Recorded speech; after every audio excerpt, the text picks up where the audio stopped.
babasahin natin itong manifesto ng mga PMA graduates, mga general ito, na nananawagan ng paglaya nga ng dalawa, ni Ka Eric at Dr. Lorraine Badoy, noong kasagsagan na nasa kamera pa sila. Unahin natin ito. Mahigit kumulang 200 na po ang pumirma sa isang araw lang po na ito po ay nailabas. No?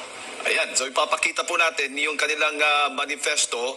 Nagsasabi dito, attorney, Manifesto for the Defense of the Democratic Rights and the Immediate Release of Dr. Lorraine Badoy Partosa and Mr.